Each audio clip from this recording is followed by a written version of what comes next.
कोणालाही न सांगता तिने स्वतःचीच नसबंदी करून घेतली आणि मग आपल्याच तंद्रीत ती फरशी पुसता पुसता असंच काहीसं गुणगुणत होती. तिचे हात भराभर फरशीवर फिरत होते. काय ग कांता? पाचव्यांदा कांताच्या अर्ध मेलेल्या शरीराला वाढताना पाहून अवनीने शेवटी न राहून तिला विचारलंच. अवनीच्या या वाक्यावर कांताला काय बोलावं काही सुचेना. तिने पदराने आपलं पोट झाकत अवनीकडे केविलवाण्या नजरेने पाहिलं. तिच्या नजरेत अवनीला हतबलतेची भावना स्पष्ट जाणवत होती. अगं, तुला हे बाळंतपण झेपणार आहे का? बाळाला जन्म देऊ शकशील इतकं रक्त तरी आहे का तुझ्या शरीरात? अवनी जवळजवळ तिला ओरडतच होती. नशिबाचे भोग बाईसाहेब, ते कुणाला चुकल्यात होय, ते भोगायचेच लागणार. पहिल्या 4 पोरींचं जन्माला आल्या, पोरगं होईस्तोवर हे सगळं असंच चालू राहणार. एव्हाना कांताच्या डोळ्यात आसवांनी गर्दी केली होती. अगं, कसले नशिबाचे भोग? तू ठरवलंस ना तर हे सगळं थांबवू शकते. नसबंदी करून घे स्वतःची. आधीच 4 पोरी आहेत पदरात आणि तू अशी दिवसेंदिवस खंगत चालली आहेस. उद्या तुला जर काही झालं तर त्या पोरींकडे कोण बघणार? अवनी तिला समजवण्याचा हरसंभव प्रयत्न करत होती. जाऊ द्या बाईसाहेब, तुम्ही मोठी माणसं, तुम्हासनी काय कळणार आम्हा गरीबा घरच्या कथा. कांता तो विषय तिथेच थांबवत आपल्या कामाला लागली. 25च्या आसपासची कांता अवनीकडे घरकाम करायची. ऐन 25तच ती 40ची वाटू लागली होती. अंगाने बारीक, जणू हाडकांचा सापळाच बनलं होतं तिचं शरीर. डोळ्याखाली काजळीवर फेरं धरू लागली होती. चेहऱ्यावरचा गोडवा तेज हरवून त्याची जागा थकव्याने आणि चिंतेने घेतली होती. हे सगळं वरवरचं होतं, पण तिच्या आज जे विस्कटलं होतं ते तिचं तिलाच ठाऊक होतं. कणाकणाने लोप पावणारं तिचं अस्तित्व आत टाहो फोडत होतं आणि त्याच्या किंकाळ्या तिलाच ऐकू येत नव्हत्या. 16वर 17तच लग्न होऊन गुलाबी स्वप्न रंगवत ती नवऱ्यासोबत पहिल्यांदा शहरात आली होती. दिवसभर काम करून थकून भागून रात्री अंथरुणाला पाठ टेकताच नवरा बायकोच्या नात्याचं वर्तुळ एकमेकांना थोडंसं छेद देत होतं, तेही फक्त शारीरिक गरज म्हणूनच. दोघांच्या मनाचं मनाशी जुळून कधी झालंच नव्हती. भावनांची, प्रेमाची गुंतवणूक अशी कधी झालीच नव्हती. वर्षभरातच घरात पाळणा हल्ला आणि लक्ष्मीच्या पावलांनी एका गोड परीचं आगमन झालं. परी आली खरी, पण येताना आपल्यासोबत जादूची कांडी आणायला ती विसरली होती. बहुतेक कारण ती येताच कांताच्या नशिबाचे भोग सुरू झाले होते. मुलगी झाली म्हणून नवऱ्याचं दारू पिणं, मारहाण करणं आणि रात्री अंथरुणात राक्षसासारखं राग काढणं सुरू झालं. तिची खूप मानसिक कुसंबना आणि हेळसांड होऊ लागली. मुलगी झाली म्हणून तो नाराज आहे, मुलगा झाला की सगळं ठीक होईल या आशेवरती दिवस कंठत होती. पण एका पाठोपाठ तिला 4 पोरीच झाल्या. रोजचं जगणं देखील तिला बरण्यासारखं वाटत होतं आणि या अवस्थेतच आता ती 5व्यांदा गरोदर होती. यावेळी तरी मुलगा व्हावा म्हणजे हे भोग तरी सरतील म्हणून ती देवाकडे प्रार्थना करत होती. देवानेही यावेळी तिच्या बाजूने कौल दिला आणि खरंच तिला मुलगा झाला. हॉस्पिटलमध्ये जेव्हा नर्सनं येऊन तिला मुलगा झाल्याचं सांगितलं तेव्हा ती रडायलाच लागली.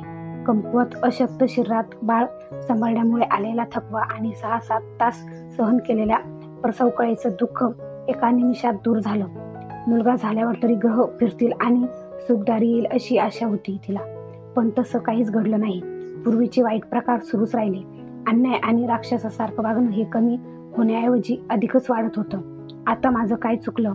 आता तर मी मुलालाही जन्म दिला, असे अनेक प्रश्न तिच्या मनात पिंगा घालायचे, पण या सगळ्यांची उत्तरं तिच्याकडे नव्हती.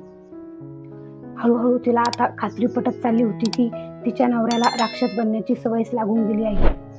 तिचं शरीर आणि मन आता पूर्ण तुटलं होतं. या सगळ्या अत्याचारामुळे पुन्हा गरोदर होईल की काय ही भीती आता तिला सतत वाटू लागली होती. कारण तिचं शरीर इतकं कमकुवत झालं होतं की पुन्हा जर असं काही घडलं तर ते तिच्या जीवावर बेतणार होतं. दिवसेंदिवस ती अधिकच कृश होत चालली होती. तिचं खंगत चाललेलं शरीर आणि पडलेला चेहरा पाहून एक दिवस अवनीने तिला विचारलं, काय ग, आता तर मुलगाही झाला, मग ही अशी उतरती कळा का? चांगलं अंगावर मुठभर मांस चढण्याऐवजी दिवसेंदिवस ढासळत चालली आहेस. सगळं बरं आहे ना? अवनीच्या या प्रश्नावर कांता फक्त तिच्याकडे पाहून कसंनुसं हसली. बरं, मला एका प्रश्नाचं उत्तर देशील? उद्या समज देव तुझ्यावर प्रसन्न झाला आणि तुझ्यासमोर प्रगट झाला तर त्याच्याजवळ तू काय मागशील? अवनीने परत प्रश्न केला. मला परत आई नाही बनायचं. कांता क्षणाचाही विलंब न करता पटकन बोलून गेली. अगं मग हे तुझ्याच हातात आहे. त्यासाठी देव प्रगट होण्याची काय गरज आहे? मी तुला आधी पण सांगितलं होतं. अहो बाईसाहेब, मी नवऱ्याला खूप समजायचा प्रयत्न केला. खाणारी 4 तोंड आहे ती घरात. त्यांची जिम्मेदारी उचलायला जरा काम करा. उगं बिथरल्यागत वागू नका. पण त्याला काय मी रानट्यासारखं वागण्यापासून अडवू शकत नाही. तो काय माझं ऐकत नाही. माझ्या या अशक्त शरीराची त्याला काही बी फिकीर नाही बघा. आणि मुलांची जिम्मेदारी तो बाप जन्मात घ्यायचा नाही, कांताने खुलासा केला.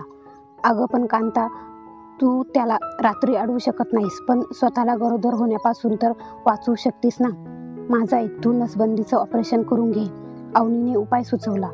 अहो पण त्याला अजून एक पोरगा पाहिजे. एकाला दोघं असलेली बरी असं त्याचं म्हणणं आहे. तो काय ह्या ऑपरेशनला तयार होणार नाही, कांता बिस्कत बोलली. अगं त्याला ऑपरेशनबद्दल सांगूच नकोस. तुझं तू गुपचूप करून घे. असंही तू लक्ष देतच नाही तुझ्या तब्येतीकडे. मग तू तुझी काळजी का घेत नाहीस? त्याला जेव्हा समजेल तेव्हा बघता येईल, अवनीने सुचवलं. अवनीने जो उपाय सुचवला होता ते ऐकून कांता विचारात पडली. नवऱ्याला खोटं बोलायचं इतकी मोठी गोष्ट त्याच्यापासून लपवायची असं नव्हतं की ती आधी खोटं बोलली नव्हती. ती यापूर्वीही नवऱ्याशी कित्येकदा खोटं बोलली होती. पण आधीची गोष्ट जरा निराळी होती. ती नवऱ्यापासून स्वतःचा खरा पगार लपवायची. खोट्याचं कमी पैशाचा आकडा तीच त्याला सांगायची, कारण त्यामुळे तिला काही पैसे संसारासाठी साठवता येत होते. मुलांच्या प्राथमिक गरजा पूर्ण करता येत होत्या. नवऱ्याला दारूत पैसे उडवण्यापासून रोखता येत होतं. पण आत्ताच हे खोटं बोलणं म्हणजे तिला हे देखील चांगलंच ठाऊक होतं की जर खोटं बोललेलं त्याला समजलं तर तो तिचे हालहाल करेल. राक्षसासारखा तो तिच्यावर तुटून पडेल. मग ती जिवंत आहे की मेली याचा देखील विचार तो करणार नाही. ती द्विधा मनस्थितीत होती. काय करावं तिला काही कळत नव्हतं. खूप दिवस विचार करण्यात निघून गेले. तिला बरेच प्रश्न पडले होते. एक मन अवनीने दाखवलेल्या रस्त्याकडे ओढ घेत होतं, तर दुसरं मन भीतीने त्या रस्त्यावर जाण्यास धजावत नव्हतं. हा सगळा मानसिक कुत्ता काही केल्याने सुटत नव्हता. एक दिवस कांता रडत रडतच अवनीकडे आली. तिच्या नवऱ्याने दारू पिऊन तिला खूप मारले होते. इतकं करून तो थांबला नव्हता, तर रात्री अर्थुनात त्याने तिच्यावर अमानुष अत्याचार केला होता. या सगळ्यामुळे ती पुरती कोलमडून गेली होती. का इतका अत्याचार सहन करतेस? सोडून का देत नाहीस त्याला? अगं एखाद्या दिवशी जीव घेईल तो तुझा. निदान पुरींचा विचार करून तरी वेगळी हो. तुला काय झालं तर त्याला काही फरक पडणार नाही, पण तुझ्या पुरी अनाथ होतील ग. कांताची अवस्था पाहून अवनी भयंकर चिडली होती. त्याला कसं सोडणार बाईसाहेब? त्याला नाही सोडू शकत. बाईच्या जातीला हे सगळं सहन करायचं लागतं. नवरा म्हणजे देव, त्याच्या मोरं जाऊन कसं चालणार? आईनं लहानपणापासून हे सगळं शिकवलं आहे. मी त्याला त्याच्या सवयीला नाही बदलू शकत.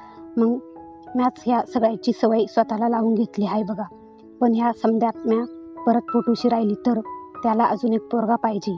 नाही बाईसाहेब, हे समजा आता मला काही झेपायचं नाही. मला त्या डॉक्टरचा पत्ता द्या. म्या ऑपरेशन करून घेते आता. कांता चिरडीला येऊन बोलत होती. अवनीकडून दवाखान्याचा पत्ता जरी तिने घेतला असला तरी तिथे जाण्याची तिची हिंमत काही होत नव्हती. बरेच दिवस तिने विचार करण्यात घालवले.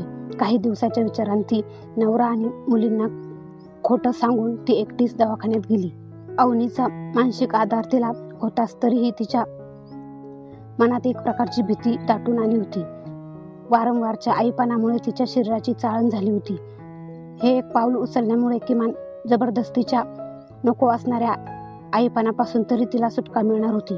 या एका विचाराने तिच्या मनातील भीतीवर मात केली आणि अखेर तिने नसबंदीचं ऑपरेशन करून घेतलं होतं. या गोष्टीला आता बराच काळ लोटलेला होता. आता कांता 35च्या आसपास पोचली आहे. त्यानंतर ती कधीच आई बनली नाही. पण तिच्या नवऱ्याला यात काहीच वावगं आहे असं वाटलं नाही, कारण त्याचं जीवन, त्याची दारू, नशा, तिला मारहाण आणि अंथरुणात तिला राक्षसासारखं ओरबाडून काढणं यातच व्यतीत होतं. त्यामुळे तिच्याकडे त्याचं लक्ष नाही आणि काही फरकही पडत नाही. ती लोकांच्या घरी घरकाम करून त्यातल्या पैशातून मुलांना मोठं करते आहे. नवऱ्याने जरी तिची काळजी घेतली नसली तरी तिने स्वतःची काळजी घेतल्याचं समाधान तिला सुखावून जातं. आयुष्यात हा तिने स्वतःसाठी घेतलेला सर्वात मोठा निर्णय होता आणि या गोष्टीचा तिला अभिमान आहे. तिचं हे ऑपरेशन तिच्या मनाच्या गुपित दडलेलं सगळ्यात मोठं गुपित आहे. कहाणी आवडल्यास लाईक करा, चॅनलला सबस्क्राईब करा आणि कमेंट करायला अजिबात विसरू नका.